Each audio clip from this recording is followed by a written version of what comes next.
கர்த்தருடைய பரிசுத்த நாமம் மகிமைப்படுவதாக. இந்த நாளிலும் கர்த்தருடைய வார்த்தைகளை பகிர்ந்து கொடுக்க தேவன் நமக்கு பாராட்டின நல்ல கிருபைகளுக்காய் கர்த்தருக்கு நன்றி செலுத்துவோம். தேவன் இந்த வார்த்தைகளை ஆசீர்வதித்து தரும்படியார் ரூபவதிய ஊழியத்தின் மூலம் இதை அனுப்பவும் ஆர்க்கு டிவியில இருந்து இதை பிரசுரிக்கவும் கர்த்தர் கிருபை தந்திருக்கிறார். இன்னைக்கு நம்ம என்ன பார்க்க போறோம் அப்படின்னா, பெண்கள் யார்? பெண்கள் ஆண்களுக்கு துணையா கொடுக்கப்பட்டவங்க. முத ஆண்டவர் ஆதாமை உருவாக்குனார். ஆதாம் தனிமையா இருப்பது நல்லதல்ல, அவனுக்கு ஒரு ஏற்ற துணையை உண்டாக்கணும்னு சொல்லி பெண்களை உண்டாக்குனார். பெண்கள் பவுலப்போஸ்தலன் சொல்லி இருக்கிறாரு, பலவீனமான பாண்டவன்ட்டு இல்லை, அவங்க தான் பலசாலி. ஏன் அப்படின்னா, ஒரு குத்து மண்ணை எடுத்து வைங்க, ஒரு எலும்பு துண்டையும் எடுத்து வைங்க, எது பலசாலியா இருக்குன்னு நினைக்கிங்க? மண்ணுல இருந்து தான் எலும்பு உருவாக்குனாரு. அப்போ அந்த ஆதாமுக்குள்ள இருந்து ஒரு எலும்பை எடுத்து அவனுக்கு ஏற்ற துணை அவனுக்குள்ளே இருக்குன்னு எடுத்து எலும்புல ஒரு பெண்ணை உருவாக்குனாரு. அவனுக்கு அயர்ந்த நித்திரை, ஃபர்ஸ்ட் ஆப்ரேஷன் அங்கதான் நடந்துச்சு, தோட்டத்துல. அப்போ கர்த்தர் சொல்றாரு, அவனுக்கு தெரியாது, அவனை தூங்க வச்சு மயக்க மருந்து கொடுத்து தான் எடுத்து அயர்ந்த நித்திரை வர வச்சு ஆதாம்ல இருந்து ஒரு எலும்பை எடுத்து உருவி ஏவாளை உருவாக்க அவன் சொல்லி கண்டுபிடிச்சிட்டான். கர்த்தருடைய செயலை என்ன சொன்ன? என் எலும்பில் எலும்பும் என் மாம்சத்தில் மாம்சமும், மனுஷனில் இருந்து இவள் எடுக்கப்பட்டபடியால் இவள் மனுஷி என்று அழைக்கப்பட்டாள் அப்படின்னு சொல்றான். அப்போ கர்த்தர் எப்படி கொடுத்தாரு? அவன் பலவீனமானவன், அவனால் ஒன்றும் செய்ய முடியாது, அவனுக்கு ஏற்ற துணையா நீ இருந்தாதான் அந்த குடும்பம் நல்லா இருக்கும் அப்படின்னு சொல்லி தான் கொடுத்துருந்தார். ஆனா இந்த ஏவாள் என்ன பண்ணுனான்னா, சத்துருவால வஞ்சிக்கப்பட்டுட்டா. அதுலதான் அவன் சொல்லியிருக்கிறான், பவுலப்போஸ்தலன் பலவீன பாண்டவன். ஆனா அவன் கொஞ்சம் அதுல பலமா இருந்தான். எப்படி இருந்தான்? அவங்கிட்ட சாத்தா வாழ ஆட்ட முடியலை. யார்கிட்ட? ஆதாம்கிட்ட. ஆனா ஏவாள்கிட்ட ஏவாள்கள் பெண்கள் ஒரு கலரை பார்த்தா, ஒரு பொருளை பார்த்தா அதை வாங்கிடணும், இச்சித்து அதை வாங்கிடணும், அது நமக்கு வேணும் அப்படின்னு நினைக்க. ஆனா ஆண்கள் பேய்கிட்டே இருப்பாங்க. பஜாருக்குள்ள ஆண்களை விட்டோம்னா பேய்கிட்டே இருப்பாங்க, பார்க்கவே மாட்டாங்க. ஆனா ஒரு 4 பெண்ணை உள்ள விட்டோம்னா, அதுக்கு நல்லா இருக்க, இது நல்லா இருக்க, இதை பாரு, அதை பாரு, அந்த பேக்கை வாங்குவோமா, அந்த சாரீ வாங்குவோமா, அந்த கலர் அழகா இருக்கு பாரு. அப்போ பாருங்க, அவ மரத்தை தோட்டத்தை பார்க்கா, இந்த கனி புசிப்புக்கு இன்பமும் பார்வைக்கு நல்லதும் தென்களை தெளிவிக்கிறதுமா இருக்கிறதுன்னு கண்டு அதை பறிச்சு அதை புசிச்சா அப்படின்னு நம்ம பார்க்குறோம். அப்போ அதை பறித்து புசிக்கிற அளவுக்கு அவளுடைய கண்களின் இச்சை அதை ஈர்ப்பு விசை அதிகம் இந்த பெண்களுக்கு உண்டு. நம்ம என்ன பஜாரில் சந்தையில் தேவை இருக்கோ தேவையில்லையோ 4 பொருளுக்கு 8 பொருள் வாங்கிடுவாங்க. அதுதான் அன்னைக்கு நடந்துச்சு. ஆனால் வேதத்தில் நீதிமொழிகளில் 14ஆம் அதிகாரம் 1ஆம் வசனம் சொல்லுது, புத்தி உள்ள ஸ்திரீ தன் வீட்டை கட்டுகிறாள். பாருங்க, வீட்டை கட்டுற பலமுள்ளவளும் அவள் தான், வீட்டை இடிக்கிறவள் பலம் இல்லாதவளும் அவள் தான். புத்தி இல்லாதவளோ தன் கைகளினால் அதை இடித்து போடுகிறாள். 14ஆம் அதிகாரம் 1ஆம் வசனத்துல இப்படிதான் சொல்லப்பட்டிருக்கிறது. அப்போ நீங்க பாருங்க, இன்னைக்கு நீங்களும் நானும் புத்திசாலியா இருக்கமா, புத்தி இல்லாதவளா இருக்கமா? நம்மளுக்கு மார்க் போட்டுக்கிடும். நம்மளை குறித்து அடுத்த ஆள் அவ புத்தி இல்லாதவான்னு சொன்னா கோவம் வந்துடும் நமக்கு. அவ என்ன சொல்றது என்ன அப்படின்னு. நீங்களே உங்களை பாருங்க, உங்க குடும்பத்தை நீங்க கட்டியிருக்கீங்களா? நம்ம வீட்டை கட்டியிருக்கோமா? நம்ம செய்கிற செயலெல்லாம் புத்திசாலித்தனமா இருக்கா? அடுத்தவங்களை இல்லை கர்த்தர் போற்ற விதமா இருக்கா? முதல்ல அடுத்தவங்களை விட்டுருங்க, பக்கத்து வீட்டுக்காரங்களை விட்டுருங்க. நம்ம குறையில்லாதவர்களா வாழ கற்றுக்கிடணும். அடுத்தவங்க சொல்லக்கூடாது, இவ புத்தி கெட்டவா, இவ குடும்பத்தை நடத்த தெரியல, இவளுக்கு வரவுக்கு தக்க செலவழிக்க தெரியல, இவளுக்கு போய் அப்படின்னு சொல்றாத அளவுக்கு கர்த்தர் மகிமைப்படும்படியா கர்த்தருடைய வார்த்தையை நம்ம மகிமைப்படுத்துகிற பாத்திரமா, நம்முடைய பிள்ளைகள் வளர்ப்பா இருக்கட்டும், நம்முடைய குடும்ப காரியமா இருக்கட்டும், எதுவா இருக்கட்டும், அதுல பெரிய ரகசியம் இருக்கு. இந்த ரகசியம் பெரியதுன்னா, குடும்பம் கல்யாணம் கட்டுறதுக்கு எல்லாருக்கும் ஆசையா இருக்கு, ஆனா அதை நிர்வகிக்கிற திறமை அவங்களுக்கு இருக்கான்னா இல்லை. அப்ப என்ன செய்யணும்? கர்த்தர்ட்ட கேட்கணும். ஒரு குடும்பத்தை கட்டுறதுக்கு 2 பேரும் இணைஞ்சு செயல்படணும், கணவனும் மனைவியும். ஒருவருக்கு ஒருவர் தங்களிலும் மேலானவர்களாய் மதிக்க தெரியணும். முதல்ல 2 பேருக்குள்ள கட்டப்படுற ஒரு குடும்பம் பெரிய ஆலமரமா வளரணும்னு சொன்னா அவங்களுக்குள்ள ஒரு நல்ல அண்டர்ஸ்டாண்டிங் இருக்கணும், நல்ல புரிதல் இருக்கணும். கணவன் எப்படி வந்தாலும் சரி, கணவனை வெளியே இருந்து வரும்போது கணவனுக்கு ஏற்ற மனைவியா இவ வீட்டுல இருக்கணும், அவன் விரும்புற மாதிரி இவ இருக்கணும். வேலையெல்லாம் நீட்டா செஞ்சுட்டு சந்தோஷமா வரவேற்கணும். வாங்க வாங்க வாங்க, அப்படின்னு. வந்த உடனே குடும்ப பிரச்சனையே சொல்லக்கூடாது, குடும்ப கஷ்டத்தை அழப்படாது, அதை அடக்கி வச்சுக்கிடணும். அங்கே பிரச்சனை இருக்கட்டும், பிள்ளைகள் சண்டை போட்டிருக்கோம், அடிப்படி போட்டிருக்கோம், பள்ளிக்கூடத்தில் வேலை செய்யாமல் வந்திருக்கோம், மிஸ்ஸுக்கிட்ட ஆவலாதி கேட்டிருப்போம், உங்கள் பையன் இப்படி செய்கிறானே டீச்சர் அப்படின்னு. அப்போது நீங்கள் என்ன செய்யணும்னா, வந்த உடனே புருஷன்கிட்ட இதெல்லாம் சொல்லக்கூடாது. ஏன் சொல்லக்கூடாது? அவன் என்ன டென்ஷனில் என்ன பிரச்சனையில் வேலையை செஞ்சுட்டு வரான்னு நமக்கு தெரியாது. தெரிஞ்சு ஆற அமர தண்ணி கொடுத்து, மூத்த கழுவ தண்ணி கொடுத்து, துடைக்க துண்டு கொடுத்து, அதுக்கு பிறகு காஃபியெல்லாம் குடிச்சிட்டு அவரை பேச விட்டு, அவர் இன்னைக்கு வேலை எப்படிப்பா போச்சு, நல்லா போச்சா அப்படின்னு கேட்டு, அதுக்கு பிறகு நம்ம பிரச்சனையை சொல்லணும். அல்லது நீங்கள் தீர்க்கக்கூடிய பிரச்சனையை நீங்களே தீர்த்துடணும். தீர்க்க முடியாததுக்கு தான் அங்கே கொண்டு போகணும், பெரிய வக்கீல்கிட்ட ஜட்ஜுக்கிட்ட கொண்டு போகிற மாதிரி. மிச்சப்படி சின்ன சின்ன அற்ப காரியத்தையும் புருஷன்கிட்ட சொல்லி அவனை சீண்டி அவனுக்கு கோபத்தை வர வைக்கக்கூடாது. சரியா? வீடு கட்டப்படணுமே தவிர வீடு இடிக்கப்படக்கூடாது. அது உங்கள் பொறுமையில் இருக்குது. முதல்ல நமக்கு ரொம்ப பொறுமை தேவை. அப்புறம் ஒரு குடும்பத்துக்குள்ளே நம்ம போயிருக்கோம், அங்கே மாமியார் பிரச்சனை, மாமனார் பிரச்சனை, குடும்பத்தில் இருக்கிற மக்களுடைய பிரச்சனைகள் இருக்கும். அதை நம்ம கரெக்டாக ஹேண்டில் பண்ணி டீல் பண்ண தெரியணும். மைனி ஒரு அவலாதியை கொண்டு வருவோம், குழந்தை ஒரு பிரச்சனையை கொண்டு வருவோம், அன்புலேயே தீர்க்கணும். அல்ல எவ்வளவு நீங்கள் அன்பாக குடும்பத்தை எடுத்துகிட்டு போகிறீங்களோ அதுக்கு தக்க தேவனுடைய அன்பு அந்த குடும்பத்தில் இருக்கும்.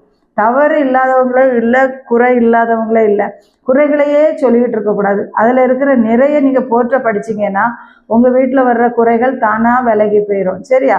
அடுத்தது பாடுங்கன்னா, ஊமையனுக்காகவும் திக்கற்ற மக்கள் எல்லாருக்காகவும் உன் வாயை திற. அப்போ பாரு, சிலர் பேச தைரியம் இல்லாமல் இருப்பாங்க, தப்பு செய்ய மாட்டாங்க, ஆனால் தப்பு செஞ்ச மாதிரி அங்கே பிரச்சனை இருக்கும். அப்போ அவங்களுக்காக நம்ம என்ன செய்யணுமா, நியாயத்துக்கு வாயை திறக்கணும். போட்டிருக்கு, ஊமையனுக்காகவும் திக்கற்ற எல்லாருடைய நியாயத்துக்காகவும் உன் வாயை திற. அப்போ நியாயம் எதுன்னு தெரிஞ்சு இருக்கணும் ஒரு பெண். எது நியாயம், எது அநியாயம், எது நன்மை, எது தீமை, அது அறிந்திருக்கணும். அடுத்தது பார்த்தீங்கன்னு சொன்னால், குணசாலியான ஒரு ஸ்திரீயினுடைய விலை முத்துக்களை பார்க்கலும் உயர்ந்தது. முத்துக்களை விட விலை உயர்ந்தது, தங்கத்தை விட விலை உயர்ந்தது. புருஷன் அவளை நம்புவான், அவன் நம்பிக்கைக்கு பாத்திரமாக நடந்து கொள்ளுவா. புருஷனுடைய இருதயத்துக்கு ஏற்ற புருஷனுக்கே துரோகம் பண்ணக்கூடாது, வஞ்சகம் பண்ணக்கூடாது, ஏமாற்றக்கூடாது, பொய் சொல்லக்கூடாது, இதெல்லாம் தெரியணும். அப்போ ஒருவருக்கு ஒருவர், கணவன் மனைவி, புருஷன் மனைவினா ஒரு ஒழிப்பு மறைப்பு இல்லாமல் ஒரு உண்மையான பரஸ்பர சிநேகத்தோட வாழணும், தன்னை அர்ப்பணிக்கணும். எங்கே போய் களவாங்கலாம், எங்கே போய் கொள்ளை அடிக்கலாம் நினைக்கக்கூடாது. ஒரு பெண்ணை ஒரு பையனை லவ் பண்ணாலாம். இப்போ சமீபத்தில் நடந்த ஒரு கதை. உடனே நல்லா லவ் பண்ணி வச்சுருந்துருக்கா. அப்போ வீட்டில் நான் ஒரு பையனை லவ் பண்ணுறேன்னு சொல்லியிருக்கணும்ல. அதுக்கு இடையுள்ள அம்மா அப்பா ஒரு நல்ல பெரிய பணக்கார மாப்பிள்ளையே பார்த்துருக்காங்க. நல்ல யாருக்கு, மகளுக்கு. சரியா? பணக்கார மாப்பிள்ளை. அப்போ அவன் நிறைய பணம் காசு வச்சுருக்கான், இவள் அழகாக இருக்கா, அழகி. உடனே சரின்னு சொல்லியாச்சு. உடனே சரின்னு சொன்னோடனே இவளும் கல்யாணம் வெட்டின உடனே புருஷன்கிட்ட 1 கோடி ரூபா வாங்கினாலாம். என்னது, யாருக்காக வாங்கினா தெரியுமா? அந்த அவளுடைய பழைய காதலனுக்காக 1 கோடி ரூபாயை வாங்கிட்டு இவங்கிட்ட கொண்டு கொடுத்துட்டா. யார்கிட்ட? பழைய லவ்வர்கிட்ட கொடுத்துட்டு இவனை கொன்றுவோம் அப்படின்னு. பாருங்க, இவன் நல்ல மனைவியா? கூட்டிகிட்டு போய் மலையில் உச்சியில், இவங்களும் போயிருக்காங்க, இவளும் போயிருக்கா, இவனும் போயிருக்கான், கூட்டிகிட்டு போய் ஒரு மலையில் போய் நிப்பாட்டி தள்ளி விட்டு கொன்னுட்டாங்க. கண்டுபிடிச்சிருவாங்களா, கண்டுபிடிக்க மாட்டாங்களா? இப்போ இருக்கிற டெக்னாலஜி விரிவில் ஒரு செகண்டில் கண்டுபிடிச்சிடுறாங்க. பாருங்க, அவனும் போய் அழகிய நம்பி கட்டி ஏமாந்து போனான். இவ கள்ளப்புருஷனை லவ் பண்ணவனோட சேர்ந்து என்ன செஞ்சிட்டா, தள்ளி விட்டு கொண்டுட்டா. பாருங்க, மனைவி புருஷனுக்கு என்ன செஞ்சா? இப்போ துரோகம், படு துரோகம், கொலை. அதனால அந்த குடும்பம் என்ன செஞ்சு போயிடும்? சின்ன பின்னமா நொறுங்கி போயிடும். அப்போ புருஷனுடைய இருதயம் இவளை நம்பணும், ஆனால் இவன் நம்பிக்கைக்கு துரோகம் பண்றா. அப்படிப்பட்டவங்களாம் நம்ம இருக்கக்கூடாது. பெண்களுக்கு தான் இன்னைக்கு புத்தி சொல்றபடியா இன்னைக்கு நான் எடுத்திருக்கிற வசனம். அப்போ மதிப்பு முத்துக்களை பார்க்கலும் உயர்ந்தது. புருஷன் அவளை நம்பணும், நம்பிக்கைக்கு பாத்திரமா நம்பத்தக்க விதமா நடந்து கொள்ளணும், புருஷனுக்கு துரோகம் பண்ணக்கூடாது, புருஷனுடைய சம்பத்து குறையாதபடி பார்த்து கொள்ள வேண்டும், அவனுடைய சொத்துக்களுக்கு அதை பாதுகாக்கணும், வேலியா இருக்கணும். அது பிறகு அதிகாலையில் இருட்டோடு எழுந்து வேலைக்காரிகளுக்கெல்லாம் படி அளக்கணும். தன் வீட்டுக்காரியை எப்படி நடக்கிறது என்று கண்ணோக்கமாக இருக்கணும். ஏன் அப்படின்னா, நம்ம கல்யாணம் ஆகி ஒரு குடும்பமாக வந்துட்டோம். இனி நம்ம புருஷன், நம்ம பிள்ளைகள் வரும், நம்ம காரியங்களை நம்ம கவனமாக இருக்கணும். கைகளினால் உற்சாகமாய் வேலை செய்கிறாள், சோம்பலின் அப்பத்தை புசிக்க மாட்டா. யாரு? குணசாலியான ஸ்திரீ, புத்திசாலியான ஸ்திரீ. அப்போ பாருங்க, வீடை கட்டுறது லேசான காரியம் இல்லை, பெரிய கஷ்டமான காரியம்தான். ஆனால் அதுக்கு பொறுப்புடன் நம்ம அதில் நடக்கணும், செயல்படணும். ஒரு வீடு கட்டுறதுக்கு எத்தனை வேலைக்காரங்க இருப்பாங்கன்னு தெரியுமா? அஸ்திபாரம் தோண்ட ஒரு ஆள், அப்புறம் செங்கல் சமக்க ஆள், கல் சமக்க ஆள், கட்டடம் கட்டுறதுக்கு ஆள், பூசுறதுக்கு ஆள், பெயிண்ட் பண்ண, கார்பெண்டர், இப்படி ஏகப்பட்ட பேர் வேணும். ஆனால் அத்தனை பேர் வேலையும் இந்த குணசாலி செய்வா. அதனால தான் அவளை கட்டுறதுக்கு அவ்வளோ கொடுத்துருக்கு. அதிகாலையில் எழுந்து என்ன செய்வாளாம்? தன்னுடைய வீட்டு காரியம் எப்படி நடக்கிறதுன்னு கண் நோக்கமாக இருப்பாளாம். அடுத்தது பார்த்தீங்கன்னா, ஏழைகளுக்கு தன்னுடைய கரத்தை விரிக்கிறாள். யாரோ ஏம்மா பசிக்குமா, சாப்பிட்டு 4 நாள் ஆயிட்டு ஏதாவது சாப்பிடத்தாங்கன்னு கேட்டால் இறக்கப்படுறவளாக இருக்கணும், அவங்களுக்கு சாப்பாடு கொடுக்கணும், நல்ல வயிற்றுக்கு சாப்பாடு கொடுத்துட்டு அந்த தட்டை எடுத்து கழுவி வைக்கணும். அப்படி குணசாலியான ஸ்திரீ உதவி செய்கிறவளாக இருப்பாள், ஏழைக்கு இறக்குறவளாக இருப்பாள். பைபிளில் சொல்லியிருக்கு, ஏழைக்கு இறங்குறவன் கர்த்தருக்கு கடன் கொடுக்கிறான். நம்ம கர்த்தருக்கு கடனே கொடுக்குற பணக்காரியாக ஆயிடுறோம். அடுத்தது பற்றி, சோம்பலின் அப்பத்தை புசிப்பது இல்லை அவள். தன் வீட்டு காரியத்தில் கரிசனையும் கண் நோக்கமாக இருக்கா. பிறகு புருஷன் மூப்பரோட தெருவில் சந்தியில் சங்கத்தில் இருக்கும்போது பெயர் பெற்றவனாக நிலை நிறுத்த விரும்புகிறான். தன்னுடைய கணவன் மூப்பர்கள் மத்தியில் பெரியவனாக இருக்கணும், அப்போ அவனை பெரியவனாக்குறான். சோம்பலின் அப்பத்தை அவள் புசிப்பதே இல்லை. இன்னைக்குள்ள வேலையை இன்னைக்கே செஞ்சுருவோம், நாளைக்கு பார்த்துக்கிடலாம். சோம்பேறி தன் களத்தை கையில் பாத்திரத்தில் வச்சுட்டு வாய்க்கு எடுக்க யோசிக்கும். ஆனால் சுறுசுறுப்புள்ளவள் அப்படி இல்லை. அப்போ நாளை தினம் நம்முடைய நாள் இல்லை, இன்னைக்கே அந்த வேலையை செஞ்சுருவோம். நம்ம செய்ய வேண்டிய வேலைகளை இன்னைக்கே என்ன செஞ்சிடணும். இந்த மணவாளனுக்கு எதிர்கொண்டு போகிற 10 கன்னிகைகள் இருந்தாங்க. அவங்க என்ன செஞ்சாங்க? மணவாளன் வருவார், நம்ம எதிர்கொண்டு போகணும், ஆயத்தமாக இருக்கணும்னா இருந்தாங்க. ஆயத்தமாக இருக்கும்போது அதில் என்னென்னா, ரொம்ப நேரம் ஆனால ராத்திரி 12 ஆனால் கட்டாயம் தூக்கம் வந்துடும். அது மாதிரி கண்மயங்கி தூங்கிட்டாங்க. கொண்டு போன ஒரு ஸ்திரீ 5 பேர் எண்ணெய் வச்சுருந்தாங்க, 5 பேர்கிட்ட எண்ணெய் காலியாக போயிட்டு. அப்போ 5 பேர்கிட்ட எண்ணெய் இல்லைன்னோ நேரம் பார்த்து மணவாளன் என்ன விளக்கு எரிஞ்சுக்கிட்டே இருக்குல்ல, மண்ணெண்ணெய் குறைஞ்சிரும். அப்போ மணவாளன் வராரு, அப்படி ஆயத்தமாகுங்க அப்படி சத்தம் கேட்டோன்னே கடகடன்னு எடுத்து எல்லாரும் எண்ணெயை ஊற்றி, புத்தி உள்ளவளா ஜக்கில் இருக்கிற எண்ணெயை பாட்டில் இருக்கிறத ஊற்றி தீவெட்டியை எரிய வச்சுட்டாங்க, எரிஞ்சிட்டு. அந்த புத்தி இல்லாத ஸ்திரீகளுக்கு மண்ணெண்ணெய் இல்லை, விளக்குக்கு எண்ணெய் இல்லை. எண்ணெய் இல்லைன்னொன்னு ஐயையோ எண்ணெய் இல்லையே, தீந்து போயிட்ட, என்ன பண்ணலாம் அப்படி. அது சாமத்தில் மணவாளன் வர நேரம் எதிர்பாராத சாமத்தில் எந்த கடை திறந்துருக்கும்? ஒரு கடையும் 10 மணிக்கு அடைச்சிடும். ஆனால் இவன் என்ன சொல்கிறாங்க? உங்ககிட்ட கொஞ்சம் எண்ணெய் தாங்கம்மா. 5 பேரும் 10 பேரும் கூட்டாளி தானே, உங்கள் எண்ணெயில் கொஞ்சம் தாங்க. உடனே அவங்க புத்திசாலித்தனமாக பதில் சொல்கிறான். என்ன, உங்களுக்கும் எங்களுக்கும் போதாதபடிக்கு நீங்கள் கடையில் போய் வாங்கிக்கிடுங்க, நாங்கள் உங்களுக்கு தந்தானா எங்கள் விளக்கும் அணைஞ்சு போயிடும், நாங்களும் மணவாளனோட சேர்ந்து போக முடியாது, தயவுசெய்து வெளியே போய் வாங்கிக்கிடுங்க. இவங்க வெளியே போய் விடிஞ்சு கடை திறந்து வாங்கிட்டு வர்றதுக்குள்ள மணவாளன் வந்துடுறாரு. இவங்க ஆயத்தப்பட்டமாக இருந்தவங்க எண்ணெயோட தீவெட்டியோட முழிச்சிட்டு போனவங்க போயிட்டாங்க. இவங்களுக்கு வரக்குள்ள மணவாளன் வந்து கதவை அடைச்சிட்டார். கதவை அடைச்ச உடனே அவங்க என்ன சொன்னாங்க? இது வேதத்தில் மத்தேயு 25 அதிகாரத்தில் இருக்கு, வாசித்து பாருங்க. அப்போ அங்கே சொல்றாரு, கதவை தட்டுறாங்க, திறங்க, நாங்களும் இவ்வளோ நேரம் காத்து கிடந்தாலும் புத்தியாக காத்து கிடக்கணும்ல. அதுதான் புத்தி உள்ள ஸ்திரீ. புத்தி உள்ள ஸ்திரீயாக இருக்கணும்ல. நம்ம போகிறோம், ஒரு இடத்துக்கு போகிறோம், என்னெல்லாம் கொண்டு போகணும், ஒரு முன்ன பின்ன ஆகும், பணம் கொண்டு போகணும், ஏடிஎம் கொண்டு போகணும், நமக்கு என்ன தேவை, பிள்ளைகளுக்கு என்ன தேவையோ அதெல்லாம் எடுத்துகிட்டு போகணும். அப்படி இல்லாமல் போயிட்டு உங்களுக்கும் எனக்கும் காணாமல் போகாதபடி நீங்கள் போங்கன்னு கதவை பூட்டின பிறகு ஆண்டவரே எங்களுக்கும் திறக்கணும்னு கதவை தட்டுறாங்க. உடனே ஆண்டவர் சொன்னார், கதவு பூட்ட பின் தட்டுவது வீணாக இருக்குமே. கதவு பூட்டியாச்சு, இனிமேல் திறக்க மாட்டோம். அதனால் கதவை பூட்டுறதுக்கு முந்தையே நம்ம உள்ளே போகிறதுக்கு ஆயத்தமாக, இதே தான் பரலோக ராஜ்யமும். ஆமாம், நம்ம வாழ்நாளில் நம்ம ஆயத்தமாக இருக்க வேண்டிய நாளில் விட்டுட்டு அவர் கூப்பிட்ட பிறகு எப்போ கூப்பிட்டாருன்னு தெரியாது, யாருக்குமே தெரியாது. அதுதான் உண்மை. இப்போ நம்ம எப்போ ரட்சிக்கப்படணும்? உலகத்தில் இருக்கிற நாட்கள்லேயே ரட்சிக்கப்பட்டிருக்கணும். அல்ல நம்ம செத்த பிறகு ரட்சிக்கப்பட்டுக்கிடலாம்னு முடியாது. அவ்வளோதான். மனுஷனாக இருக்க வரைக்கும் தான் உனக்கு சந்தர்ப்பம். அப்போ நீ இப்போவுமே ஆண்டவருக்கு ஒன்று ஒப்பு கொடுத்துட்டு, ஆண்டவரே நீர் உடைய ராஜ்யத்தில் வரும்போது என்ன நினைத்தருளுன்னு இப்போவே கேட்கணும். ஜீவன் இருக்கும்போதே கேட்கணும். அவருடைய பதிலை வாங்கிக்கிடணும். ஆமாம், ட்ரெயினுக்கு டிக்கெட் எப்போ எடுக்கும்? போக முந்தைய, ஊருக்கு போகிறக்கு முந்தைய, அது கூட்டமாக இருக்கிற சமயம் 1 மாதத்துக்கு முந்தையே ரிசர்வேஷன் பண்ணிடுறோம், தக்கல்ல எடுக்கிறோம். அப்படி நம்முடைய காரியத்தில் நம்ம உருப்படியாக புத்திசாலியாக சோம்பேறி இல்லாமல் இருந்தால் மட்டும்தான் நம்ம என்ன செய்ய முடியும். அதே மாதிரி அபிகாயில் பார்த்தீங்கன்னா தன் கணவனுக்கு ஒரு கஷ்டம் வரப்போகுதுன்னு தெரிஞ்ச உடனே ஒடி போறா யார்கிட்ட? தாவீது ராஜா இவங்களுக்கு நல்ல ஹெல்ப் பண்ணவங்க.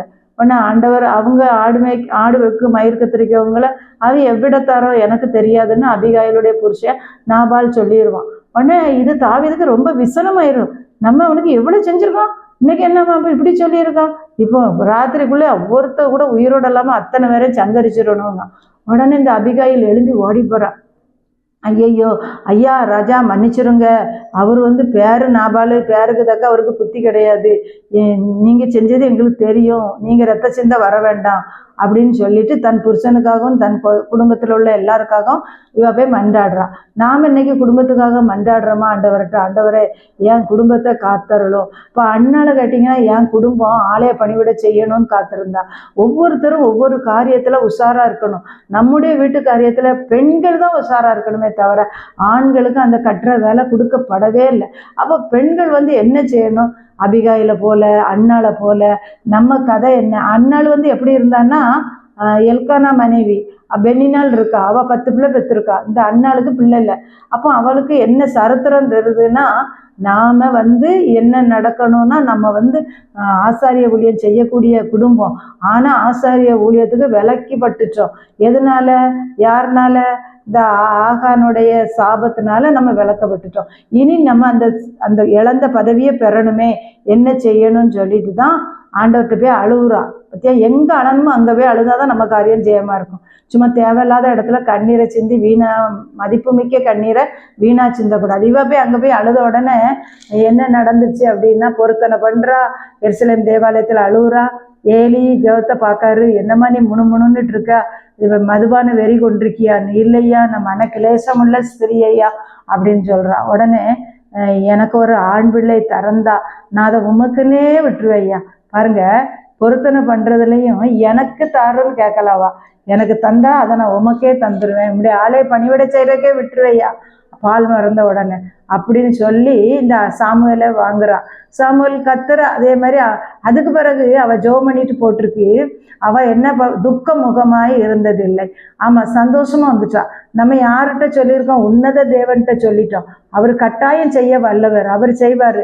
அவரால் செய்யக்கூடாத காரியம் ஒன்றுமே இல்லை. ஒரு சாமுவேலை ஆண் பிள்ளை வேணும்னா, ஆளே பணிவிட செய்யறதுக்கு ஆண் பிள்ளை தான் தேவை. உடனே இவ கேட்ட மாதிரியே கிடச்சிச்சு. அதே மாதிரி அவள் பண்டிகைக்கு போகும்போது அவள் 7 வயசு வரைக்கும் பால் கொடுத்தாளா, அதுக்கு பிறகு அங்கே விட்டுடுறா. சின்ன பிள்ளைனே பார்க்கல. ஆனால் தேவாலய பணிவிட செய்ய அன்னைக்கு காலத்தில் ஒரு வாலிபனுக்கு 20-30 வயசாவது ஆயிருக்கணும். ஆனால் இவ இளம் வயதிலேயே இந்த ஏலிக்கு பணிவிட செய்ய ஆலயத்தில் விட்டுட்டா. விட்டதுனால இவ என்ன செஞ்சான்? ஆலய கதவை திறக்க, மூட, விளக்குகளை போட, அதை அணைக்க, தேவனுக்கென்றே பணிவிடைக்குன்னு அர்ப்பணிச்சு. பாருங்க, விளக்கப்பட்ட ஒரு பதவியை இவளுடைய அறிவுனால, இவளுடைய ஞானத்தினால வாங்கி ஆலயத்திலேயே மகனை விட்டா.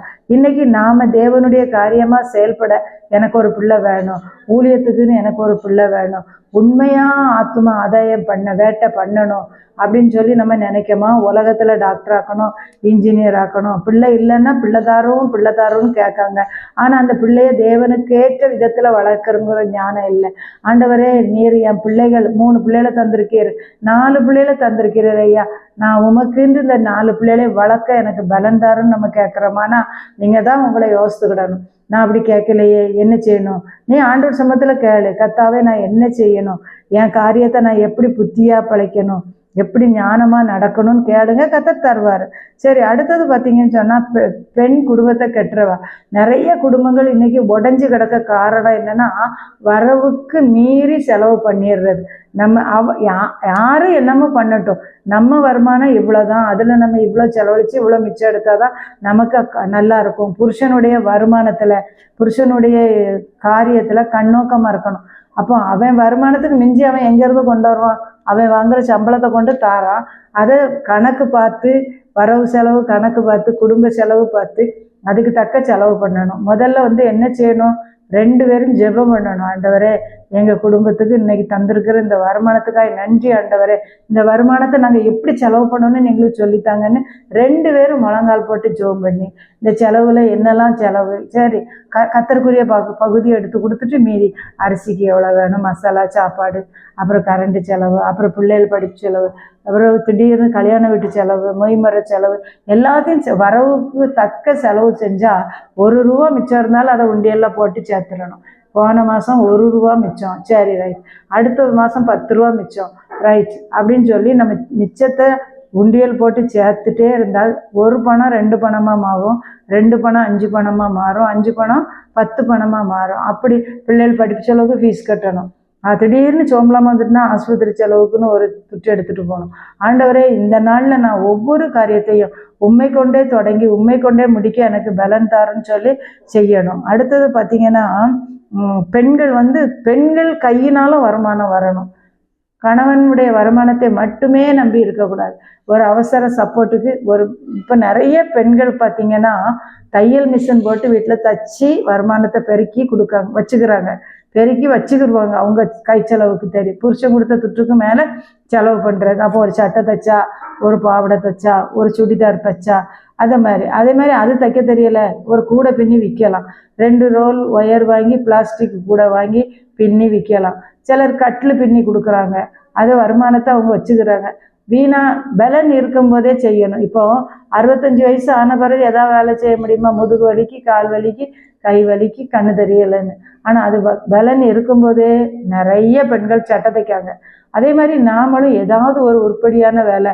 நாங்கள் சின்ன பிள்ளைகளெல்லாம் எங்கள் வீட்டிலலாம் வருமானம் கம்மி தான். அப்போ காய்கறி தோட்டம் போட்டு காய்கறியை பறித்து கடையில் கொண்டு கொடுப்போம். 1 கிலோ சீனி அவரைக்காய் 50 பைசாவுக்கு எடுப்போம்.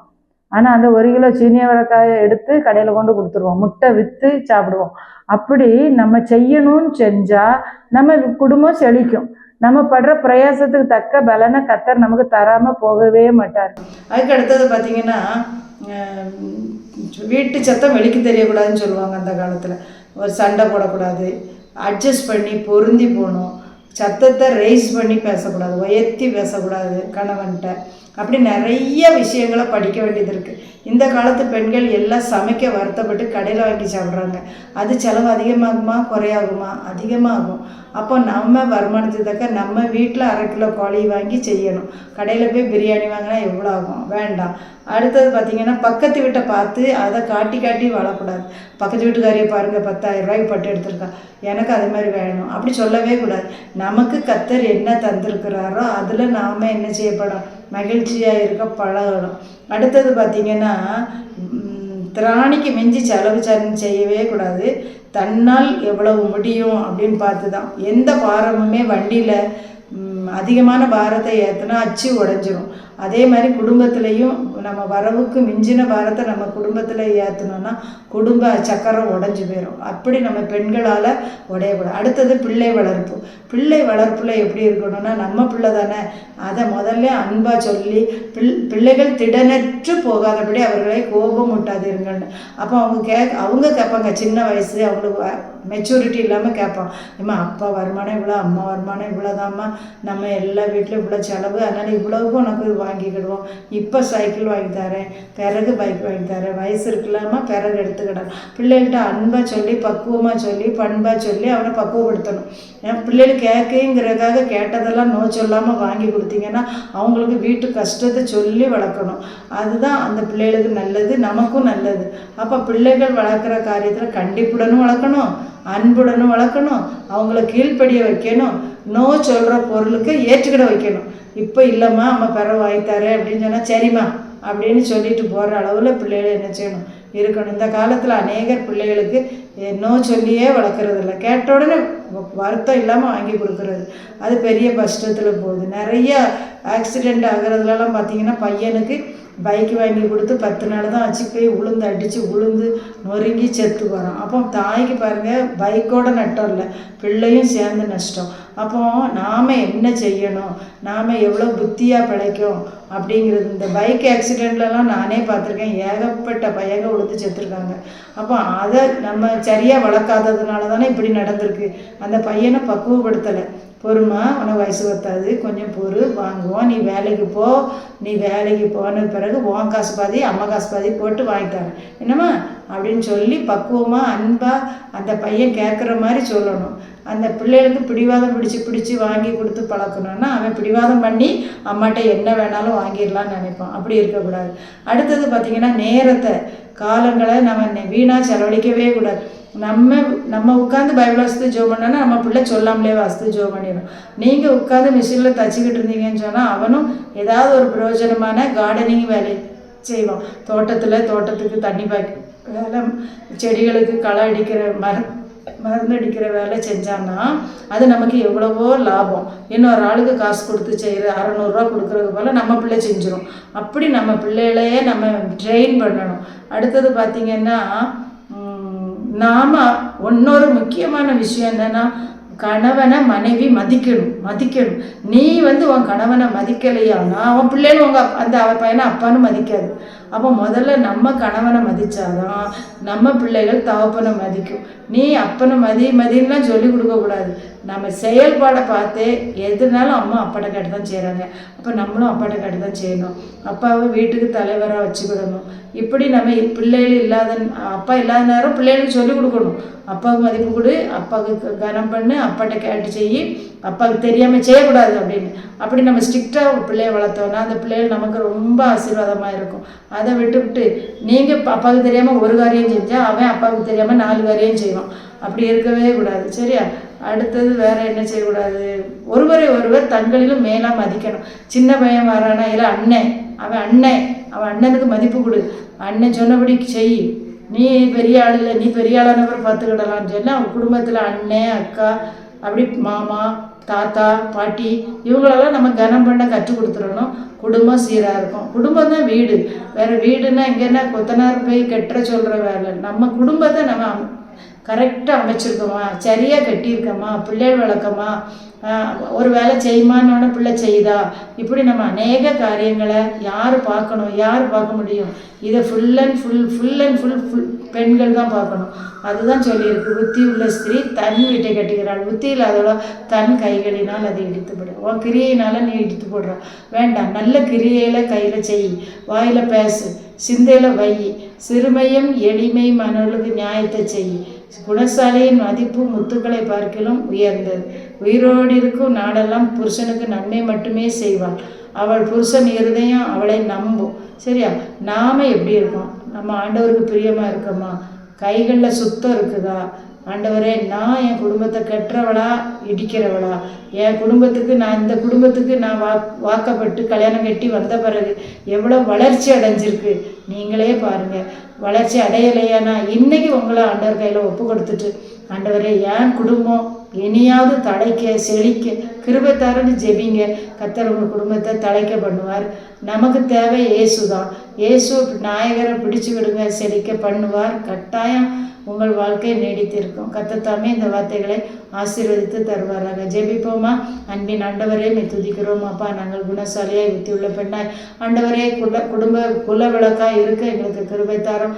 எங்கள் நிமித்தம் அநேகர் மகிழ்விக்கப்பட ஆசீர்வதிக்கப்பட கர்த்தர் உதவி செய்யும். ஆசீர்வதியும். இயேசுவின் நல்ல நாமத்தில் ஜெபிக்கிறோம் பிதாவே. ஆமென்.